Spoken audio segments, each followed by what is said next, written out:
BMൻ്റെ marble granules എങ്ങനെയാണ് ചുമരിൽ apply ചെയ്യുക എന്നുള്ളതിൻ്റെ വീഡിയോ ആണ് ഈ പറയുന്നത്. ആദ്യം നമുക്ക് ചുമരിൻ്റെ സൈഡിലൊക്കെ മാസ്കിൻ ടൈപ്പ് ഒട്ടിക്കുക.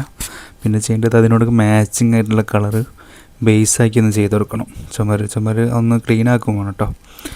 ഇതേപോലെ ഏകദേശം നന്നാക്കി ബേസ് അടിച്ചതിന് ശേഷം നമ്മൾ ബാഗ് പൊട്ടിച്ചിട്ട് ഒരു ബക്കറ്റിലേക്ക് ഗ്രനൂൾസ് ഒഴിക്കുക. അതിനുശേഷം അതിൻ്റെ കൂടെയുള്ള ബോണ്ടിങ് ഏജൻറ്റ് ഉണ്ടാവും, അത് 5 കിലോയിലേക്ക് 1 ലിറ്റർ എന്നുള്ള രീതിയിൽ ആണ് മിക്സ് ആക്കേണ്ടത്. എന്നിട്ട് കൈ കൊണ്ട് തന്നെ നന്നാക്കി മിക്സാക്കുക. നല്ല രീതിയിൽ മിക്സാക്കിയതിൻ്റെ ശേഷം നമ്മളൊരു ചെറിയൊരു പൗഡർ ഉണ്ടാവും അതിൻ്റെ കൂടെ. ഇതാണ് കേട്ടോ പൗഡർ. ആ പൗഡർ ഒന്ന് വെള്ളത്തിലേക്ക് വെച്ചിട്ട് മിക്സാക്കുക. കുറച്ച് വെള്ളത്തിലേക്ക് വെച്ചിട്ട് മിക്സാക്കിയിട്ട് ഇത് നമ്മൾ എന്താക്കണം, നേരത്തെ മിക്സാക്കി വെച്ച ആ ഗ്രാനുൾസിൻ്റെ ബക്കറ്റ് ഉണ്ടല്ലോ അതിലേക്ക് ആഡ് ചെയ്യാം. ഇത് ചെയ്യുന്നത് എന്തിനാണെന്ന് വെച്ചാൽ ചെയ്യാനൊരു സുഖത്തിന് വേണ്ടിയിട്ടാണ്.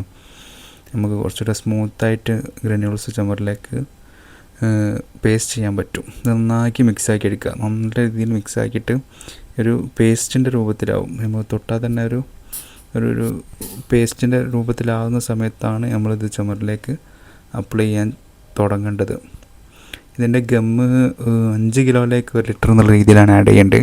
25 കിലോയിലേക്ക് 5 ലിറ്റർ, 1 കിലോയിലേക്കാണെങ്കിൽ ഒരു 200 ml എന്നുള്ള കണക്കാണ് വേണ്ടത്. ഇങ്ങനെയാണ് ഇനിയിപ്പോൾ നമുക്ക് ചെയ്യേണ്ടത്. താഴത്തുനിന്ന് മേലോട്ട് വലിക്കുന്ന രീതിയിലാണ് ഗ്രാനുൾസ് അപ്ലൈ ചെയ്യേണ്ടത്. എപ്പോഴും താഴത്തുനിന്ന് മേലോട്ട്, മുകളിലും താഴത്തേക്ക് ഇട്ടാലേ സാധനമൊക്കെ നിലത്ത് വീഴാൻ ചാൻസ് ഉണ്ട്. അതുകൊണ്ട് താഴത്തുനിന്ന് മേലേക്ക് ആക്കുന്ന രീതിയിൽ തന്നെ എപ്പോഴും അപ്ലൈ ചെയ്യാൻ ശ്രമിക്കുക. ഇതാണ് നമ്മളെ ഫൈനൽ ഔട്ട്പുട്ട്. ഫുള്ള് ചെയ്ത് ഒരു 4-5 മണിക്കൂർ ടൈം എടുത്ത് ഉണങ്ങിയതിൻ്റെ ശേഷമുള്ള വീഡിയോ ആണ് ഈ കാണുന്നത്.